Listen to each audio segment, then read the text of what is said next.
All right, what's going on, guys? Um, Today I'm sitting down with Greg Nuckols, and we're going to be talking all about metabolic adaptation. I guess it's kind of a precursor to the episode. I made a short video, a couple minutes long, maybe talking about it. Uh, I think like a couple months ago, and I continue to get lots and lots of questions about it. And Greg and Eric, or was it Eric, or was it kind of a combination that wrote the metabolic adaptations article for Stronger by Science? Oh, that was exclusively Eric. Oh, okay. All right. Well, I guess we can just shut it off here, and we'll give Eric a shout, and we'll do it again. I mean, realistically, that would probably result in a better episode, but we can forge ahead while you have me here. Yeah, exactly. But yeah, I thought it was a really great job, and so since I continue to get so many questions about it, I figured I would get you on here. So first off, thanks for coming on again, man. It's great to have you here. Yeah, no Can problem. you give a little bit of an intro for people who maybe aren't familiar with you and some of the work you do? Yeah, sure. So my name is Greg. I'm a power lifter, coach, and sometimes I write about lifting heavy things on the internet, and occasionally write about nutrition and metabolism stuff, but not all that often. Awesome. Straight to the point. So I guess why don't we just kind of couch this in, um, I guess, a little bit more of a succinct definition of metabolic adaptation and how it might affect most people. Sure. So there are several defensible definitions of metabolic adaptation someone could go with, but I think that for practical purposes, a fairly expansive definition is probably the most appropriate and the most useful. And so that would just be roughly changes in total energy expenditure that happen as you gain or lose weight, largely in response to sometimes conscious and sometimes innate behavioral and metabolic adjustments as a result of increased or decreased energy availability. And can you give like some examples of ways that our body does this to kind of account for differences in energy expenditure? Sure, yeah. So I think the place that most people's brains go first, um, maybe not quite as often in kind of like the quote unquote evidence-based fitness space these days, but certainly if you were to just throw out the term metabolic adaptation to just like a random passerby on the street and ask them like, hey, what do you think that means, and like what do you think would be changing and adapting? Probably the first place most people's minds go is to basal metabolic rate or resting metabolic rate. People have this idea that you can say like crash your metabolism or go into starvation mode, and basically just like, especially if you're dieting, you're in a state of low energy availability, your basal metabolic rate just craters, just goes through the floor. And that's not entirely correct. So your basal metabolic rate is likely to decrease to some degree when you're dieting, and may increase to some degree when you're gaining weight. And that's for a couple of reasons. One is that just if you gain or lose lean body mass, metabolically active tissue, that's going to affect your basal metabolic rate, just how much energy you're burning to stay alive. But then also, basically, your metabolism can become more efficient to some degree. So if you're in a period of low energy availability, like you've been in a deficit for a long time, you can get further down regulations in basal metabolic rate disproportionate to the amount of lean body mass you've lost. And the like a full accounting for the mechanisms of why and how that occurs, I don't think a full accounting exists. But one of the factors in play is just changes in mitochondrial efficiency. So As you produce energy via oxidative metabolism, like the outer mitochondrial membrane is like slightly leaky. And the leakier it is, the more inefficient your mitochondria work. And I mean, I'm sure you've heard of DNP before, but for the listeners, if you've ever heard of like bodybuilders using the drug DNP, that's basically what it does. It makes your mitochondria less efficient. So basically, more of the carbohydrate or fat you burn is just dispelled as heat instead of being useful energy. So anyway, you can get increases in mitochondrial efficiency, like they just become less leaky if you've been in a diet for a while. So yeah, that is something that can adapt your basal metabolic rate. But like I said, I think that people often overestimate the degree to which that adapts. It mostly scales with changes in lean body mass, and increases or decreases disproportionate to the changes in lean body mass account for maybe like 10 to 15% shifts or something of that nature. So that's one thing that can adapt. Another thing that obviously adapts right off the bat, if you go from maintenance to a calorie deficit or a calorie deficit to a calorie surplus, is changes in thermic effective feeding. So you burn some calories just to digest, absorb, process the food you eat. And it's somewhere in the neighborhood of like 10% of the total energy you're taking in. So if you are eating 2,000 calories, like 5 to 10%. So if you're eating 2,000 calories, you're probably burning between 1 and 200 calories just to absorb, digest, process those calories. So if you go down to 1,500 calories a day, boom, now you've cut 25 to 50 calories off of your total daily energy expenditure just because you're not eating as much. So that's going to scale directly with how much you're eating. Another thing that can adapt is just how much energy you're burning via exercise. So as you gain or lose weight, like most exercises that people are doing are to some extent weight dependent. Like cycling and to some extent swimming are exceptions here. But if you're running, say, or jogging, walking, whatever, just going about your day-to-day life, but we're talking about exercise here. So you're going out for a jog. You have to accomplish some amount of physical work, like work in the physics sense, to move your body over the ground. And the more of your body there is, just the more work you have to do. And energy expenditure scales with the physical amount of work you do. So even if there are no changes in running efficiency or anything like that, if you lose 20% of your body weight, all else being equal, you're burning 20% fewer calories when you go out for a jog. And then, that applies in the weight room as well. So energy expenditure with lifting is going to scale with the total amount of physical work you're doing as well. So if you're dieting for a while, maybe your strength starts dipping, you're doing the same sets and reps, but now the load on the bar is a little bit lighter, and you are still moving your body weight to some extent for most exercises. The energy cost of that exercise is going to go down just because you're not accomplishing quite as much work. And that can be compounded by, just fatigue that comes with dieting. Like you have less energy, your work capacity goes down a little bit. So your training volume goes down a little bit independent of strength losses.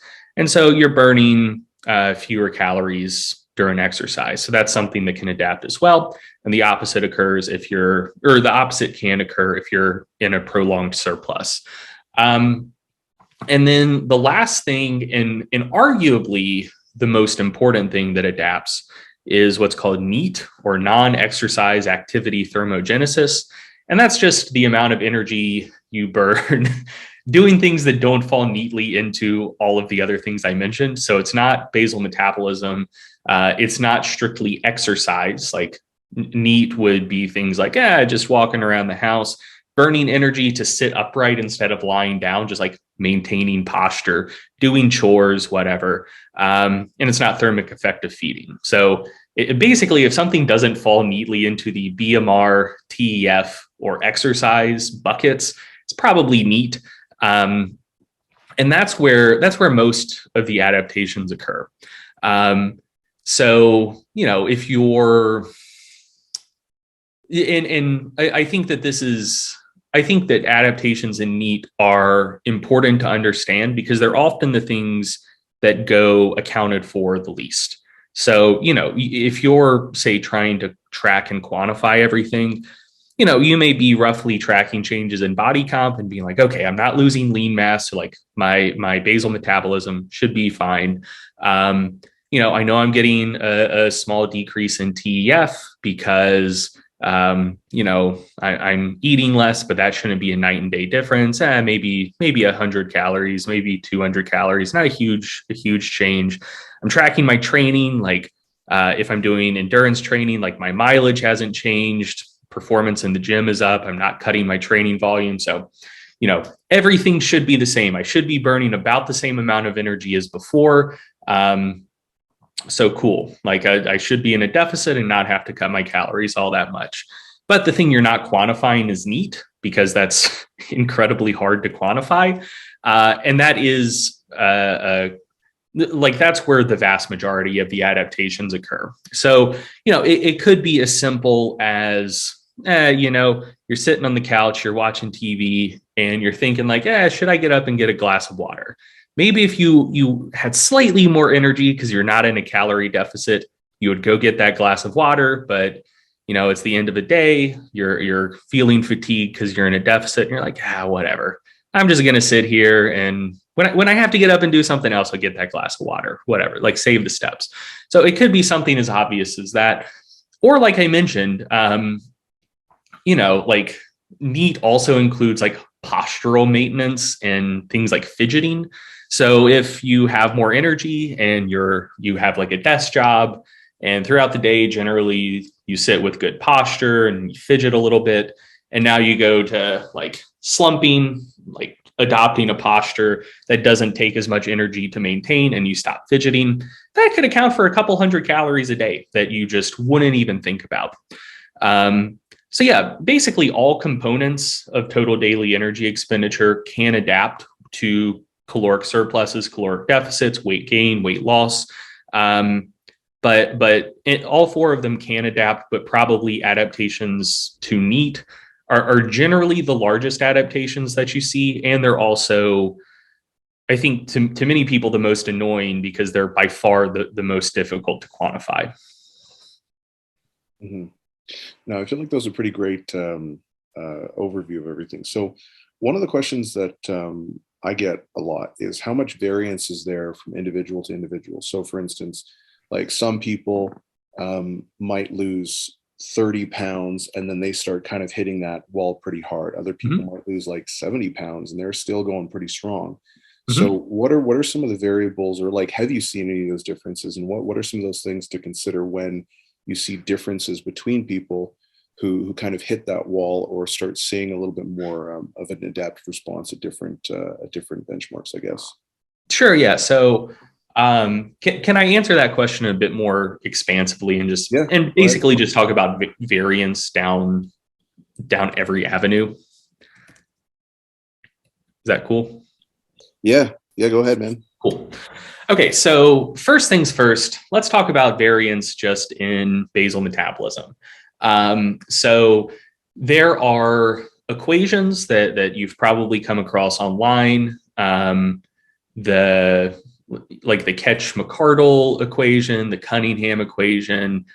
What's the really popular one? Whatever, doesn't matter. There are like a dozen different equations you can use to roughly estimate your basal metabolic rate. And they're all generally fine. Basically you put in your age, your weight, your sex, sometimes for some of them, your estimated body fat percentage. And based on those variables, just like basic demographic and anthropometric variables, it will attempt to estimate your basal metabolic rate.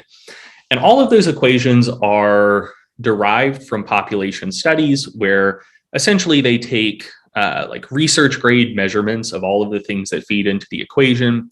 They also took like research grade measurements of people's basal metabolic rates and essentially just run like multiple linear regressions to see how closely they can predict basal metabolic rate with all of those variables collected.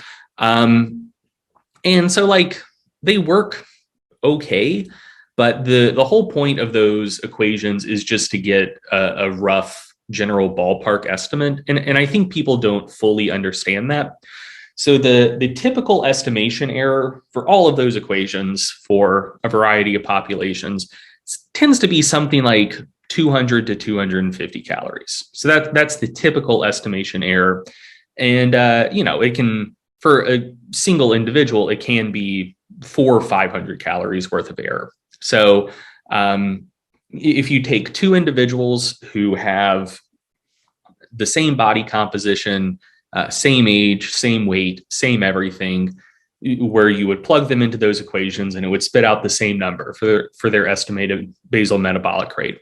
Those two individuals on average would probably have similar basal metabolic rates, but it also wouldn't be completely outside the norm for them to have BMRs that differed by 500 calories a day. So there's a lot of variance built in just at that step. And then if people are trying to estimate their total daily energy expenditure, they're probably going to multiply that BMR estimate by some sort of activity factor. Again, if you've messed around with online calculators to estimate your TDE, after you get your BMR, that's step 2. Like, hey, are you sedentary, moderately active, highly active, whatever? And those are far from an exact science. So whatever that typical estimation error is for BMR, that's going to be inflated once you're going from BMR to total daily energy expenditure. So, whatever some calculator tells you your estimated TDE is, it's probably somewhere in that general ballpark, but you should not be surprised if your actual total daily energy expenditure differs from that estimate by 500-600 calories. Like the typical error is probably somewhere in the 300 to 400 calorie range, but again, individual errors can be quite a bit larger than that. So, they're just in terms of TDE at maintenance and BMR at maintenance, there's quite a bit of variability between individuals, even with identical lifestyles and body composition. So then, let's say two people get into a diet, and everything I'm about to say would roughly apply in a surplus as well. So, first things first, let's talk about adaptations to basal metabolic rate. That's largely going to come down, like I mentioned before, to changes in lean body mass. So, that's going to depend on your nutrition. Are you eating enough protein? Are you cutting super fast versus more gradually? Do you still have a resistance training stimulus in place to help you maintain lean body mass? All of those things will matter. But some people are just a bit more susceptible to losing lean body mass when they diet than others. So there's going to be some variability in how much basal metabolic rate adapts to being in a prolonged deficit. And for some people, those adaptations will be quite large. For some people, they'll be fairly minimal. I don't have a citation immediately coming to mind to quantify that, but there is some degree of variance there. Then with exercise as well, some people take a larger performance hit when they're in a deficit. Some people don't. That's going to impact the change in energy expenditure from exercise when you're dieting. And then, like I mentioned before, NEAT, that's where the largest changes are occurring. And I do remember general variability there. So there have been a couple studies that have attempted to quantify the variability in NEAT adaptations to a prolonged energy deficit. And on an individual basis, you can see everything from small increases in NEAT during dieting, and maybe part of that's just behavioral. You have it in your head, oh, I'm trying to diet, I'm trying to lose weight. So, let's like be a little bit more active throughout the day. But, some people, even though NEAT generally decreases when you're in a deficit, some people actually see small increases in NEAT. And then other people can have decreases as large as 700 calories a day. So, for people losing 20, 30 pounds, maybe the average decrease in NEAT would be 300 calories a day, but that range can span anywhere from twice the like 2-3 times the average to going the opposite way and actually small increases. So yeah, at the end of the day, there is a ton of variability, and when two people lose the same amount of weight, one of those individuals might experience a decrease in total daily energy expenditure that's very reasonable, like 200 calories. And someone else may experience a huge decrease in energy expenditure. So presently, I've lost almost 50 pounds. My high was 278, and I was 231 as of this morning. And based on a combination of my weight and nutrition data, my total daily energy expenditure was around 3,700 calories per day when I started this diet. And these days it's like 2,600. So, which like I kind of expected, because like previously when I've had to cut, I would just be like, yeah, like 2,500 calories should get the job done. And like I'd lose a little bit of weight and then I would just hit a wall super hard. And I'd be like, dude, for someone my size who's training hard and is generally active, I should not have to go this low. But I wasn't like ever tracking things like super closely. So I was like, yeah, whatever. Like maybe I'm just getting in my head. But now like I'm tracking meticulously and I have the data to back me up. Like the extent of my metabolic adaptation has been about 1,000 calories a day, which isn't fun. I would prefer if that were not the case. And like, yeah, I'm sure some people have it worse than me. A lot of people have it better. But yeah, that is the sort of variability that you can see. And do you see any sort of changes between individuals who are maybe kind of within a healthier body weight range? Let's just say like BMI, for instance, right? Versus people who are overweight or obese. Like, do we see any sort of changes in the magnitude of, these adaptations that actually could stand as like a pretty significant barrier to sustainable weight loss, to get someone who is either, fairly overweight or obese into that kind of normal range? Yeah. So on average, you do see that, but the differences I think aren't as large as people would expect. So let's see. Eric reviewed a study on our podcast, maybe like 2 months ago. I'm sure you could find it. That was looking at this particular question, where it was looking at total daily energy expenditure in people with obesity versus normal weight folks, and then changes in total daily energy expenditure after a period of dieting. And what they found is that the total extent of metabolic adaptation was larger following a calorie deficit in people with obesity, which would suggest that like maybe that's a hurdle to sustainable weight loss. You're seeing larger decreases in total daily energy expenditure. Doesn't seem great. But on the flip side, pre-dieting, the people with obesity had considerably higher total daily energy expenditures in the first place. So the net result is even after weight loss, their total daily energy expenditure was still higher than the normal weight individuals. And the differences in mean metabolic adaptation also weren't enormous. Like I think it was an average difference of like 30 to 50 calories a day or something like that.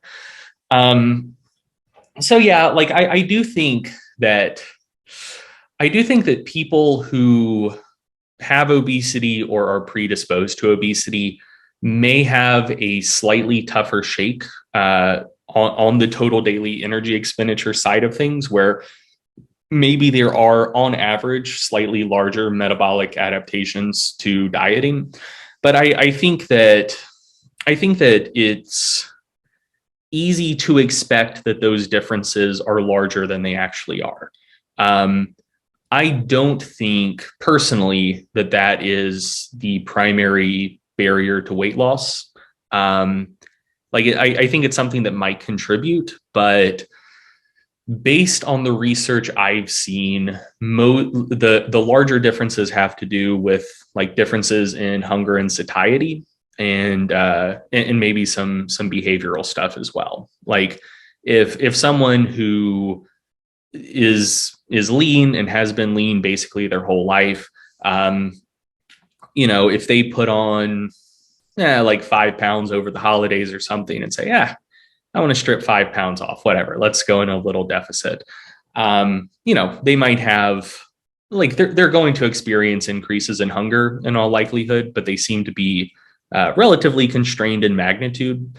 Whereas people who maybe are more predisposed to obesity um, tend to have larger increases in hunger and larger decreases in satiation and in satiety when they go into a deficit. So I think that I don't want to say that the potential differences in metabolic adaptation are completely unimportant, but I think that like hunger and satiety regulation is probably playing a larger role. Yeah, that makes sense. And that's kind of what I've seen as well. Um, so when it comes to like these changes, I know sometimes people are concerned about establishing a new set point. So I mean, for instance, like you've lost, you said upwards of about 50 pounds. Like that's quite a bit of weight to lose.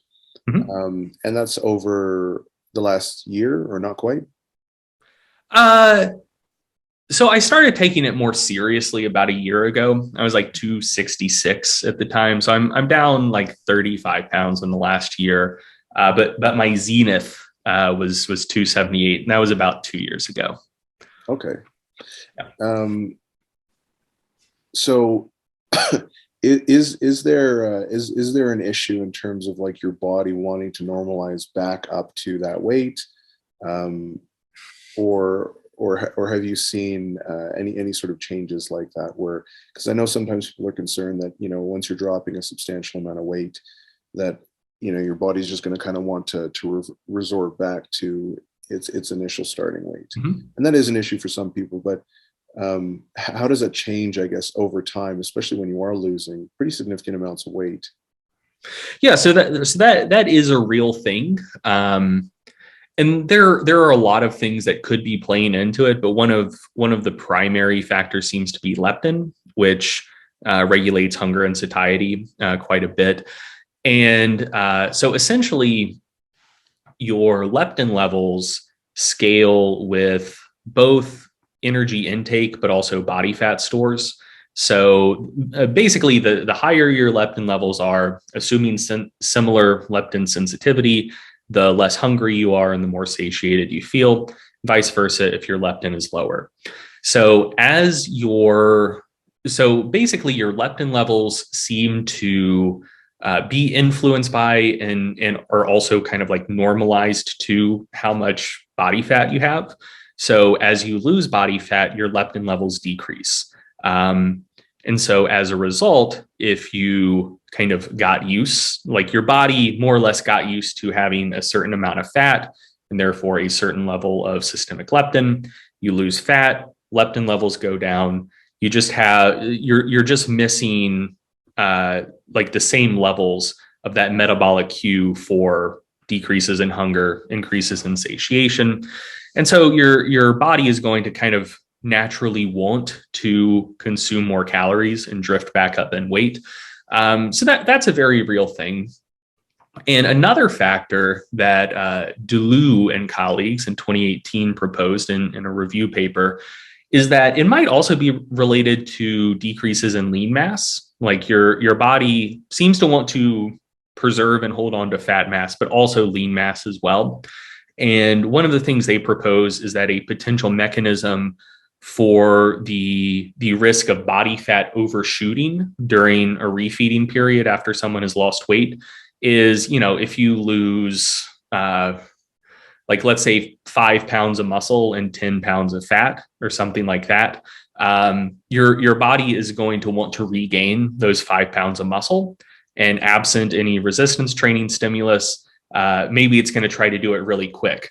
And in order to regain those 5 pounds of muscle, which your body is kind of metabolically cueing you to do, you end up putting on 15 pounds of fat in the process. So now you wind up with 5 more pounds of fat than you started with. So, maintaining a resistance training stimulus to maintain lean mass as best you can seems to help quite a bit with minimizing risk of weight regain after a diet. But yeah, I mean, even independent of that, like the leptin stuff still applies. So your body is going to want to try, well, not for everyone, but most people's bodies are going to want to try to regain the weight. And I think one of the mistakes people make is they're viewing weight loss as a distinct period of time that is disconnected from the rest of their life. Like basically you have normal life and then you have a period of weight loss and you're like, okay, I'm going to do different things for a period of months, maybe up to a couple years if you have quite a bit of weight to lose. And I'm going to do something different here. And that's going to help me lose weight. And then on the other side of that, I can go back to doing what I was doing before, enjoying my life now at a reduced body weight. And that just doesn't work for most people. Like the habits and behaviors you had that got you up to the initial weight that you wanted to lose in the first place, once you return to those habits and behavior, in conjunction with the metabolic signals, like trying to get you to regain that weight, regain that fat, get those leptin levels back up, you're probably going to regain a pretty good chunk of it. So I think it's more productive to basically view an attempt to lose quite a bit of weight as just like a break from what you were doing before. Like, hey, I was doing this stuff back then. Now I'm doing different things now.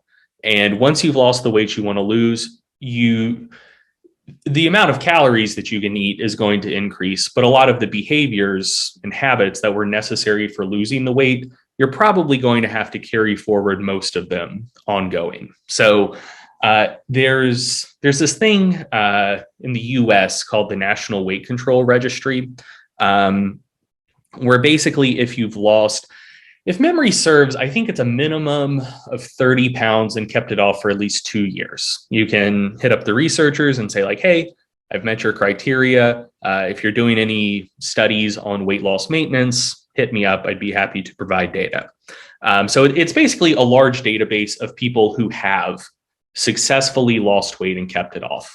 And one of the commonalities that those people share by and large is the ongoing maintenance of self-monitoring behaviors.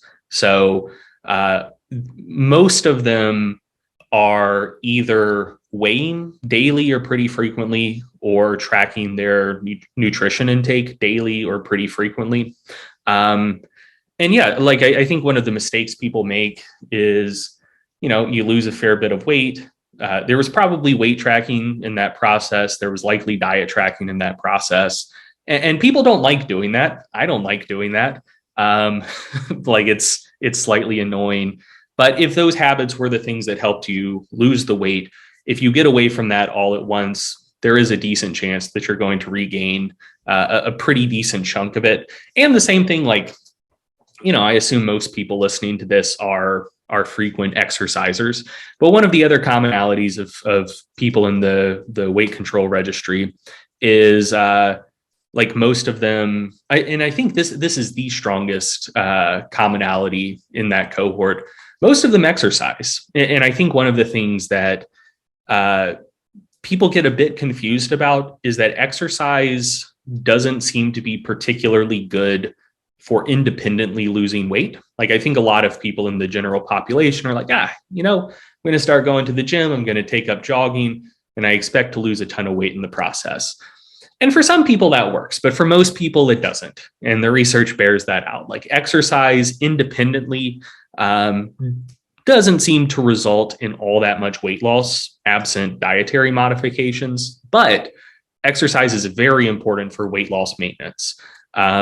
One, because it helps you maintain lean mass. Your body's not going to have that drive to overeat in the attempt to regain lean mass if you're preserving it all along. And two, exercise helps quite a bit with hunger regulation. And I think that that's something a lot of people aren't aware of. So for most people, most of the time, if you are at least moderately active, your body tends to do a pretty decent job of matching energy intake with energy expenditure, even without tracking. So if you're like moderately active, highly active, that stuff tends to sort itself out. But if you're reasonably sedentary, like you're not moving around that much throughout the day and you don't exercise, then what tends to happen is your energy expenditure is lower because you're not moving. But there seems to almost be kind of like a lower cap on how hungry you get throughout the day. And so you'll still have a drive to eat as if you were moderately active. So basically, like your body's signals are regulating energy intake and energy expenditure pretty well at moderate and higher activity levels, but it can get dysregulated at lower activity levels.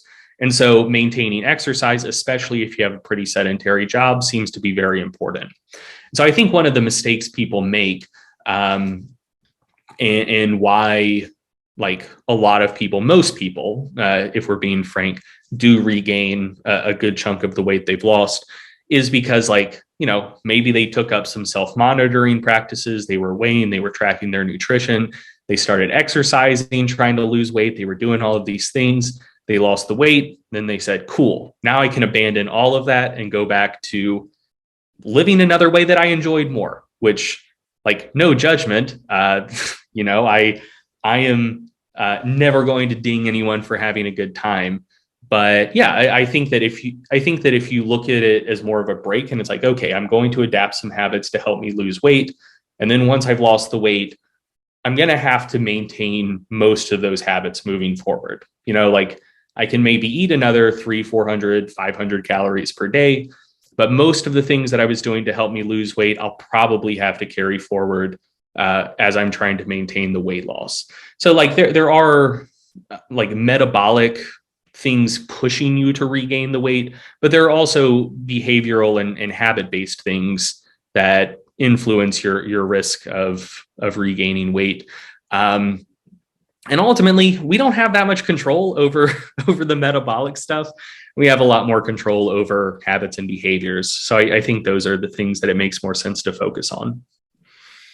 Yeah, definitely. And like, I think you said quite a few really important things that even just kind of imply some sort of behavioral changes as well from the outset. So from a coaching standpoint, I also think it's really important, if you are, I mean, I don't coach a lot of athletes who like specifically just have a weight loss goal. Like they'll be like, oh, I need to fit into this, weight class, or I need to improve my body composition so I can improve performance. But weight loss isn't necessarily the primary goal. But even still, a lot of the times if someone does have a reasonable amount of weight to lose, like I coach a handful of heavyweight athletes who are like, plus 320, 340 kind of thing, right? So they've got a fair amount of fat to lose. And, at the onset, we'll usually have that conversation of like, okay, this is what the diet's going to look like. And then when you're done your diet, that's not the end of your diet. That's the end of your weight loss phase of the diet. Right. Yeah. And I find that like a lot of the times, especially if you don't necessarily go over that, and who I think it was Mel Davis from RP. I remember chatting with her about that. And that was one of the things that she was a big advocate about as well, is like, hey, your diet doesn't end when you stop being in a calorie deficit.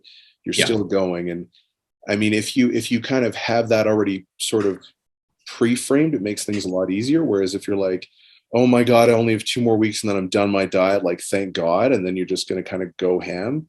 That can be pretty psychologically destructive if you're like, okay, you're done your diet, but we're still going to have to slowly ease back calories. And you're like, fuck me. Yeah. So I think setting that expectation right from the get-go is pretty important. And then exactly like you were saying, what sort of habits are you going to maintain? Are you going to be able to kind of maintain the level of activity or the dieting or the adherence or whatever?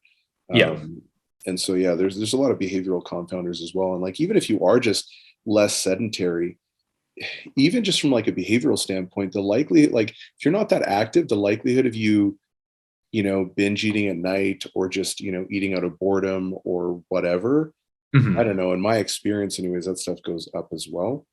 Yeah. So even just maintaining higher levels of activity just to kind of occupy your time sometimes can also kind of help, I guess. Yeah. No, for sure. I mean, like, so two things. One is, I think a good question to ask yourself if you're trying to lose quite a bit of weight is the methods you use to go about creating a calorie deficit and start losing weight.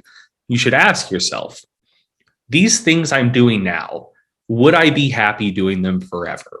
Because that's basically what you're going to have to do. And well, I mean, not necessarily. So there are basically two tracks that this could take. You could either lose weight in a way that is sustainable, where as you're losing weight, you're building the habits that will contribute to weight loss maintenance. So, essentially when you get out of the diet, you keep behaving as if you were still doing the same diet, but you can just eat 300, 400, 500 calories per day more. So that's one approach. The other approach is to lose weight in a way that is fundamentally unsustainable. Like you're not doing things that you think you would be able to maintain for the rest of your life. But once you lose the weight, then it's like, okay, now I've lost the weight. Now let's develop a new set of habits to help with weight loss maintenance.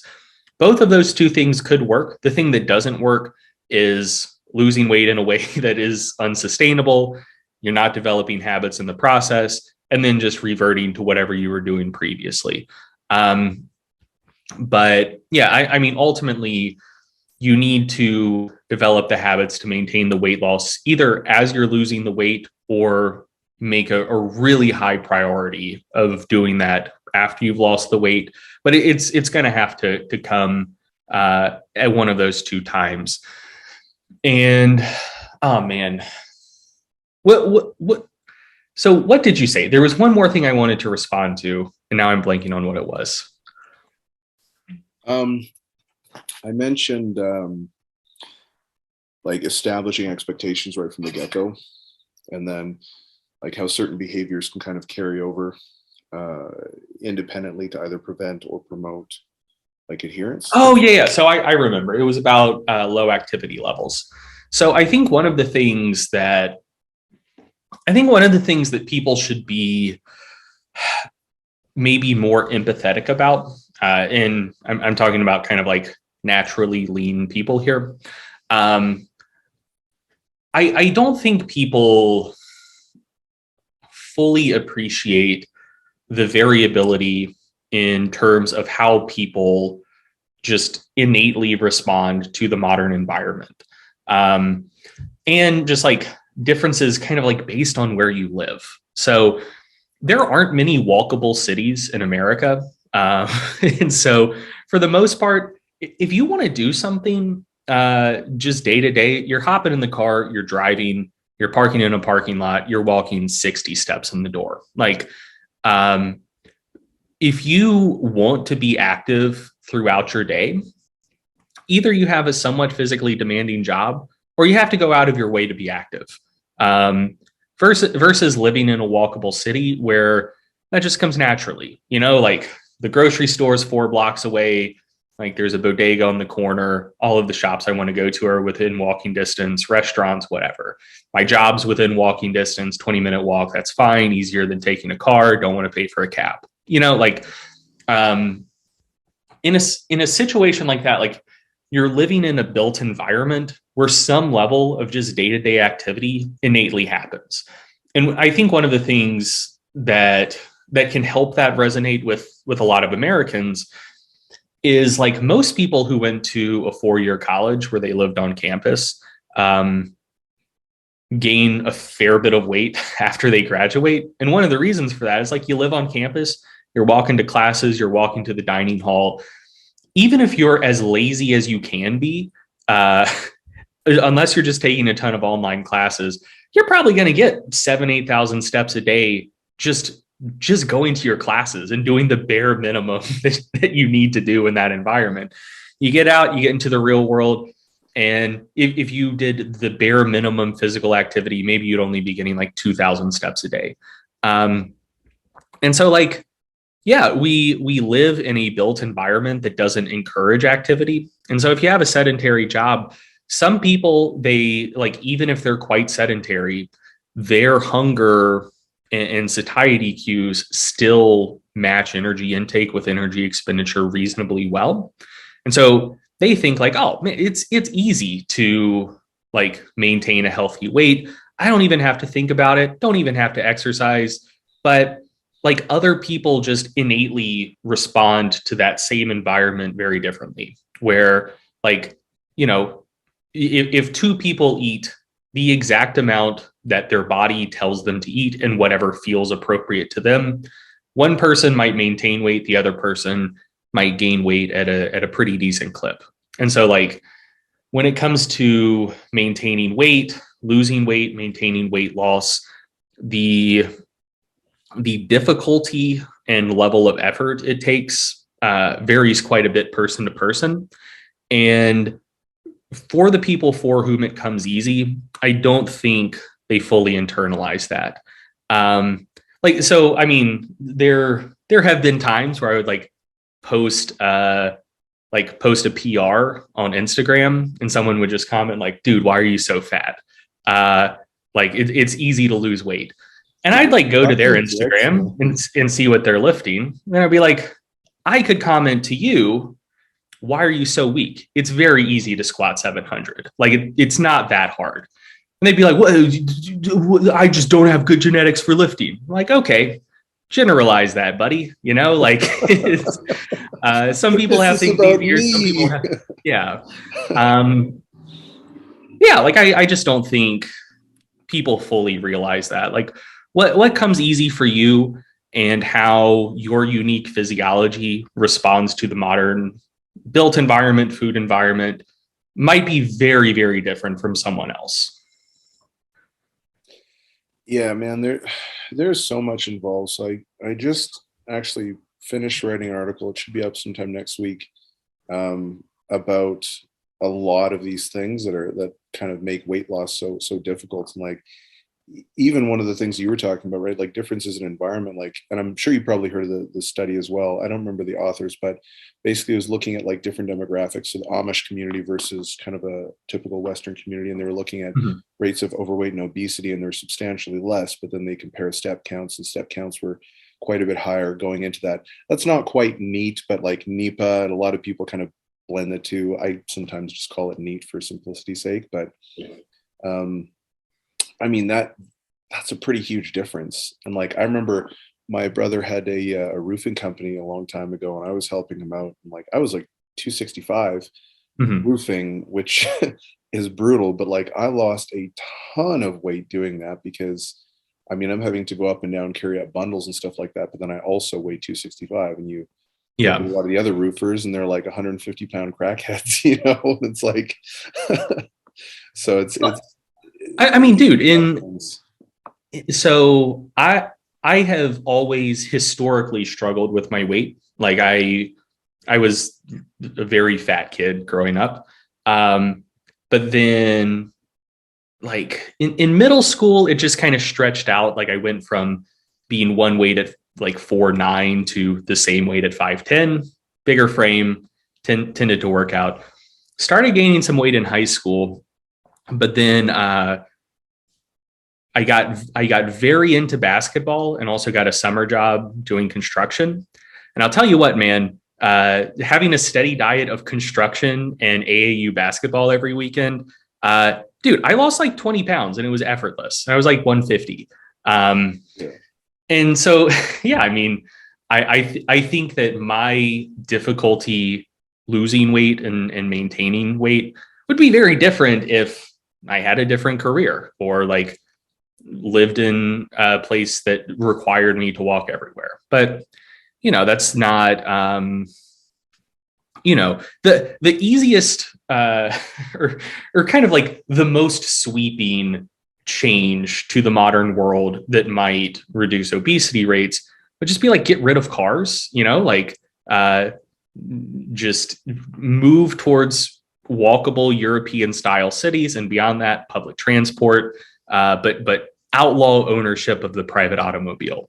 And we're never going to do that. And I'm not saying we should do that. Like, I don't think the potential benefits would outweigh the downsides there. But yeah, I mean, like that in and of itself would make a huge difference. But like, we're never going to do that. And like there are jobs that need to be filled, and a lot of them are sedentary. And the way that someone's body weight is going to react to taking that sedentary job, it's going to differ a lot person to person. Mm-hmm. So one of the things that I did want to touch on, I guess just because we are kind of coming up to that hour mark, was whether or not coming out of a diet, so this is, I guess, a little bit more relative to like individuals doing contest prep, or maybe not necessarily contest prep lean, but fairly lean, kind of coming out of a diet.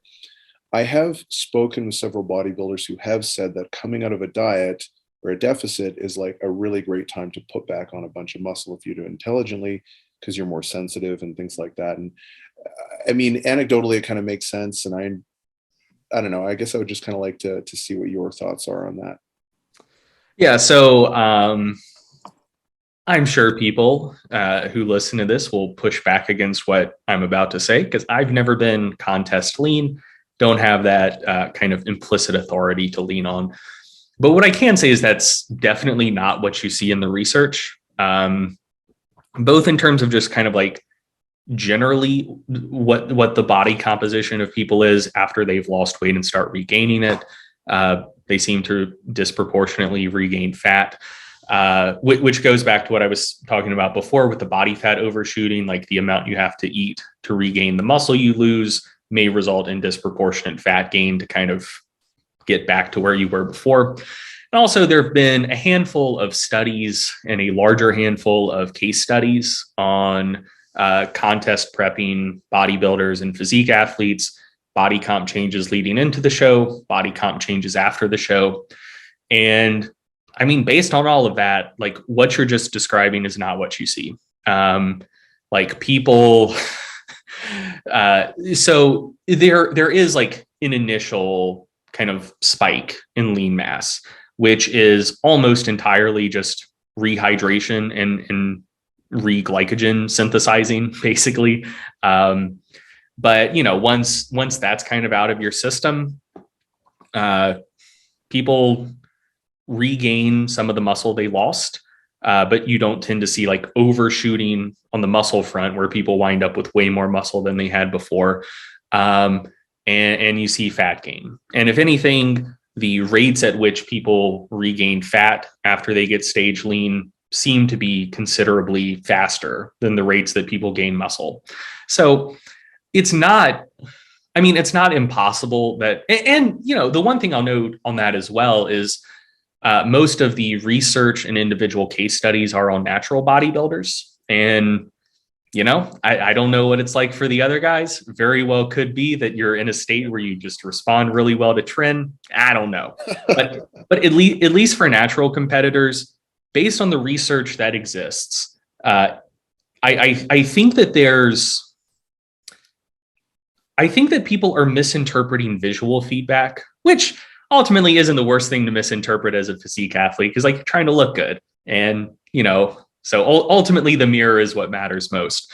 But yeah, I mean, if you're like stage lean, you can put on 10, 15 pounds of fat and still look really lean. Like that's one of the things that people say when they're dieting down. They're like, oh man, I'm looking good. I only have like 5 more pounds to take off. Turns out they have like 20 more pounds to take off before they're actually ready for the stage. And so like the same thing works in reverse. Like, you put on 10 pounds of fat, that's like quite a bit of fat, but you still look fucking great. And like, your muscles fill back out, all of your shirts fit tighter. And I think it's easy to tell yourself like, oh fuck, I'm regaining so much muscle. Like, this is awesome. But yeah, based on the research that exists, that's probably not what's actually happening.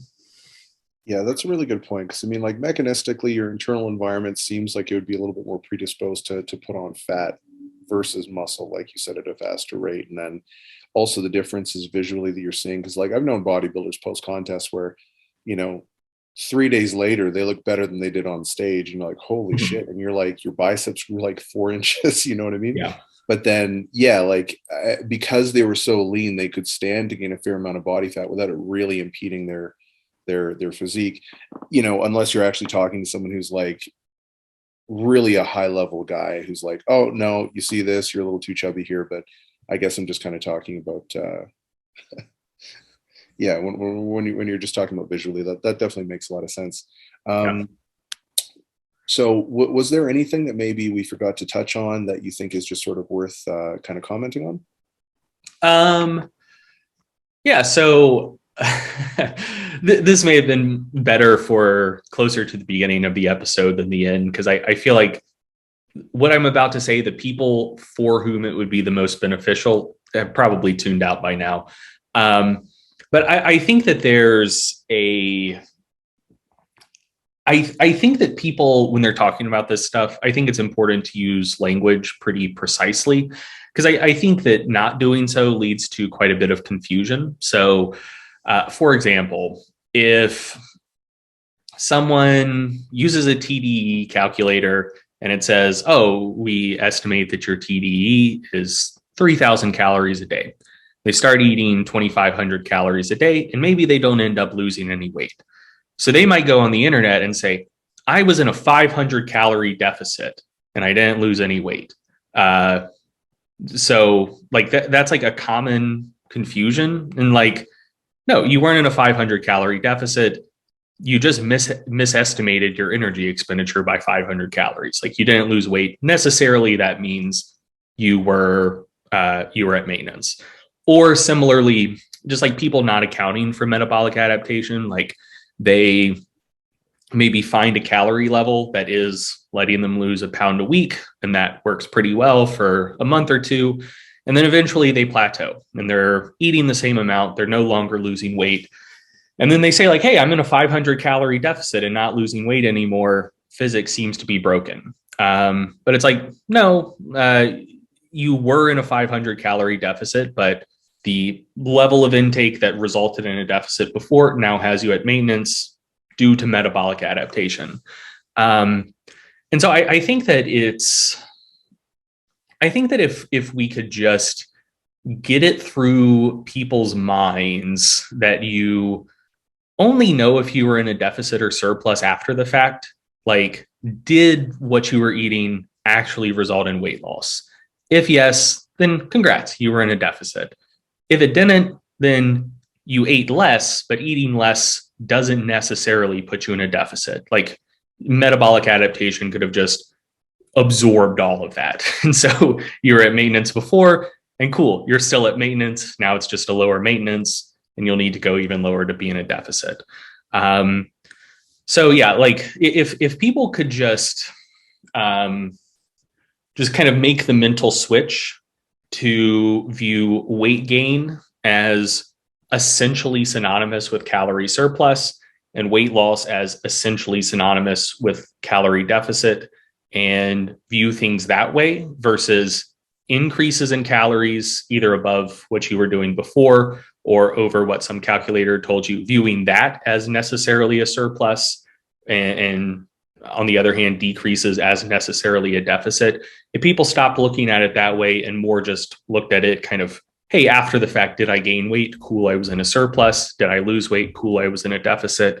I think that would reduce confusion for a lot of people. And the other thing I wanted to add, and again, this probably would have been good up top, is, I talked about all of the different ways that the different components of total daily energy expenditure can vary between individuals, but I never put, like, I never quantified just like how large those resulting differences can be. Like if you take two people who weigh about the same amount, but one person maybe just innately has a faster metabolism, they're more active, they just inherently do more NEAT, et cetera, versus their shadow self, who same body composition, but they just innately have like a slower basal metabolism. They get less neat. They're a little bit less active, et cetera.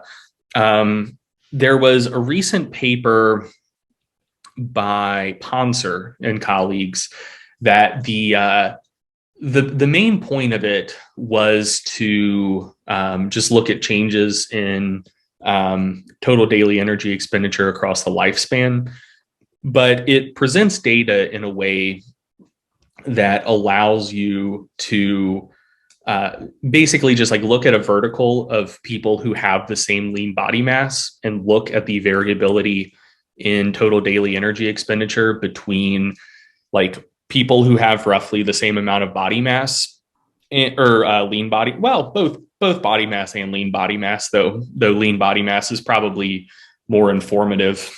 And like for people with kind of like a quote unquote normal amount of lean mass, so like 60, 70 kilos, somewhere around there, you can see, if memory serves, something like a threefold difference between people with the lowest total daily energy expenditure and people with the highest. I forget exactly how many calories this works out to, but it was like 5 to 15 megajoules per day, which, what is that? God dang it. I should know the megajoules to kilocalories conversion, but I don't. Let me just get this real quick. 5 mj to kcal.